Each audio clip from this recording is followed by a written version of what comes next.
Mi abuelo era sastre y tenía un dicho que era no muestres nunca el pantalón antes de que esté terminado. Cada vez que uno tenía un proyecto, no mostrarlo a la mitad, porque la gente no iba a entender cuando estaba a la mitad y lo iba a juzgar mal.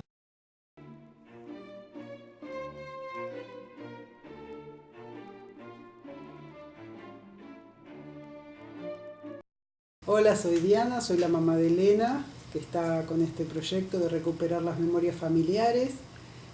Acá le puedo contar las cosas que me acuerdo, que no son muchas, de mis abuelos. Yo iba a la casa de ellos, yo vivía en La Plata, ellos en Buenos Aires, en el barrio Paternal.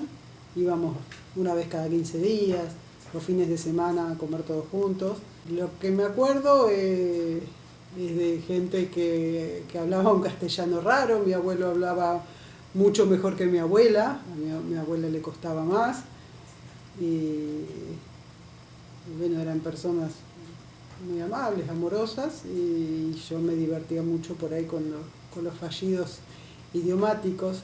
El de mi abuela me daba mucha risa, que en teoría tenía diabetes, pero era muy golosa, necesitaba comer dulce desesperadamente. Entonces volvía del médico y había torta de chocolate y ella decía que el médico le dijo que no podía comer azúcar, pero del chocolate no dijo que no.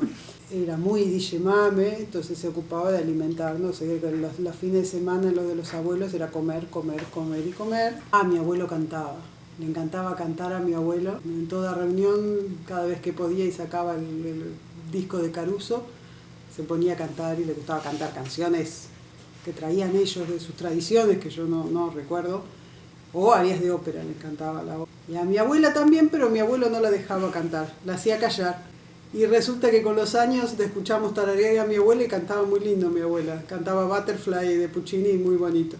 Y bueno, de chica siempre tuve un poco de curiosidad por la historia familiar, pero percibí rápidamente que había cosas de las que no se podía hablar. Y creo que eso es una carga que está en la familia y que bueno, de alguna manera ahora Elena está buscando la forma de encontrar un canal sano para todo eso que se silenció, y todo eso es totalmente comprensible que mis abuelos hayan guardado silencio. Ellos vinieron acá en 1937 y a los pocos años perdieron a todos los familiares que quedaron en Polonia. Y estuvieron muchos años sin saber si estaban vivos, si estaban muertos. Y bueno, toda esa fue la atmósfera en la que nació mi papá, que nació en el 40, y creo que a mi papá le afectó mucho toda una etapa donde la muerte por necesidad era el personaje principal, el no saber en caso de mis abuelos, si tenían a sus hermanos y a sus padres vivos, a sus primos, a sus amigos.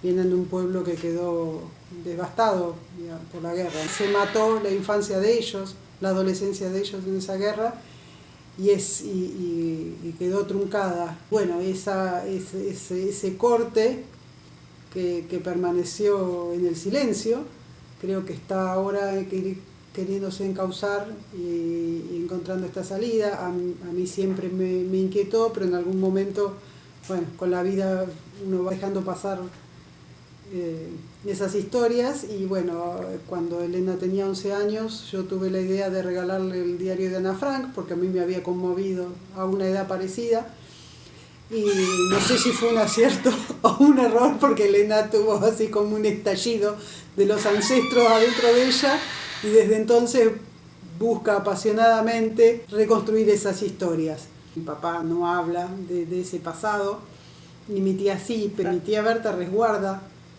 las memorias familiares porque tiene 10 años de diferencia. Mi papá nació cuando los muertos estaban indefinidos, no se sabía si estaban muertos o vivos. Entonces creo que esa atmósfera hace que a mi papá le cueste mucho más que a mi tía poder integrar esa historia. En mi familia no se siguieron las tradiciones judías. Supongo que también forma parte de la elaboración de todo ese dolor. En esta parte de la familia las tradiciones judías no se siguieron.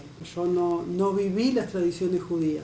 Lo que conozco al respecto es porque leí, porque busqué. Creo que las guerras marcaron a toda la humanidad y a las familias que fueron atravesadas por eso de maneras diferentes.